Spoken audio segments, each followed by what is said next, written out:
She has to hug everybody. Don't come this way, Sara Jane.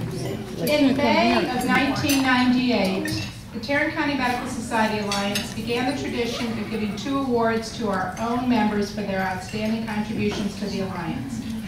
In 2003, we renamed them the Mary Helen Star Awards in honor of our most supportive, dedicated, and charming member of the Alliance, Mary Helen Ware. The Rising Star Award honors a member of less than 10 years who has shown commitment to the Alliance and its projects. The Shining Star Award honors a member of more than 10 years who has been consistently involved in and demonstrated outstanding service to the Alliance. It has been said that volunteerism is the art of giving, and these 2 members are no exception to the definition. Whether it's behind the scenes or in a board position, they always shine. I'd like to call on Carol Cochran to present this year's Shining Star Award. We'll do that one first.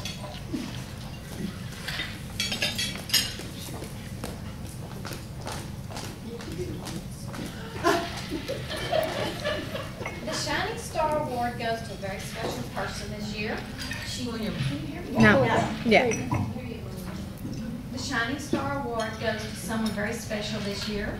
She genuinely and wholeheartedly supports and remains faithful to the Alliance over 40 years. She graciously welcomes newcomers and encourages them to keep coming back. She accepts positions with enthusiasm and a smile, and she does a first-rate job. Let me share some adjectives friends and family have used to describe our shining star. Energetic, caring, stylish, perky, cute, cheerful, supportive, helpful, enthusiastic, a delight to be around, a dynamo, a ball of fire. Now these are quotes from her children. She is the cheerleader of our family. She has the biggest heart ever. She has a happy heart. She loves each of us individually and unconditionally and uniquely. Wow. She quietly takes care of the needs of others. She is a classic Midwestern / Southern lady all in one. She can dig in the dirt and serve lemon pie. Yes, she is a hybrid. If you look up the word giving in the dictionary, there will be a picture of mother beside it. She can be in several places at one time. That's true. She never leaves anyone out, and she always wants to include everyone. Okay, more clues for you. She came from a family of 5 children. 4 of those were girls who are very close. 2 of her children have 5 children. She was born in Davenport, Ohio. No, it's Iowa. This remarkable lady is completing her year as president of the Carmelites. Now, the Carmelites try to live their lives according to the teachings of the gospel, and they pray for members in our community. Her daughter, Peggy, says her church and faith are a major part of her life.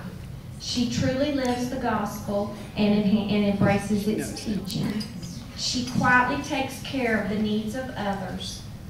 It is a quiet style of ministry. When Sara Jane says, "Isn't God adorable?" you might think she has a direct line. Did we mention the adjective energetic? Well, this year, Sara Jane will be president of the TCU Guild, which raises funds to give scholarships to 8 students with the approval of their professors. TCU. Sara Jane's faith has been strong in her life for a long time. Carolyn Larmer shared a cute story. A long time ago, she saw Sara Jane coming out of Mass, and they stopped and visited for just briefly a few minutes, and Sara Jane learned that Allison Larmer was going into Mass for her first communion. So, Sara Jane turned around and went into another mess. Carolyn remembers taking a marriage class when the O'Briens were team leaders. Sara Jane always refers to her husband Jim as my Jim.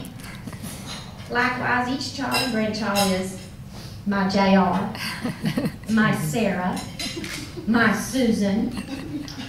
While talking with my Khaki, now that would be Mary Catherine, Mary reminded me that their dad Jim died 8 years ago. The children miss him terribly. But they're so proud of the way that Sara Jane has moved forward, and every child said that. Jim loved Sara Jane, and she loved him so. He was quiet and shy, but enjoyed the way she enjoyed people. He always supported her in her social activities. He adored her in a quiet, loving way. Sara Jane embraces the future and looks ahead. My Kevin says she has marched on. He does not know how she's been able to do it, but he thinks it is her fate. Recently, Sara Jane sent a birthday present to Kevin's daughter. And as she was unwrapping the present, they couldn't believe it. It was a football, personalized and autographed by Coach Patterson. His mom stood in line at a silent auction and waited to get the perfect gift. He says he has learned the lesson of persistence and helping other people that are important in his life, which he learned from his mother. When she is not with us, Sara Jane is in her Toyota Highlander, affectionately named Hannah Highlander, getting to points which will take her to her children and grandchildren. Now this brings to mind another story that her son, my JR, said. He said one of his friends growing up was David Humans, and David was really into science. Now the O'Briens and the Humans would entertain together, and it must have been on one of these occasions that David said something like, I really like science, but I know there are some holes in it because everyone knows Mrs. O'Brien can be in several places at once. It's a good thing for us that the Mary Helen Awards Luncheon is today, because my Peggy says she needs Sara Jane next weekend because one of her grandsons has a full weekend of award ceremonies and graduation activities in Tyler, and the grandchildren are looking forward to pancakes, French toast, and Texas sheet cake bags made by Sara Jane. So, and at the conclusion of telephone conversations, Sara Jane might say, she'll say, thank you, sweet friend. Well, it's more like she's our sweet friend.